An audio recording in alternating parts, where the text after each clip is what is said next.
llanw troi, yn dweud bod y dŵr yn dod.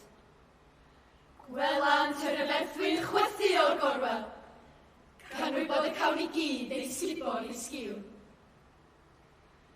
Mae rhain gweddio am atal y llif, ac eraill am bod i'n protest i atal disgyrchiant a dynfa lleiad, a newid cyfeiriad y gwynt.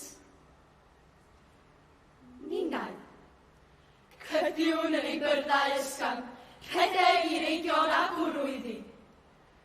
Dringo'r tonau digymrodau ag ehedeg. Yn llygaid yn disgleirio ac ehander y môr. A'r awel hall yn ein cario uwch.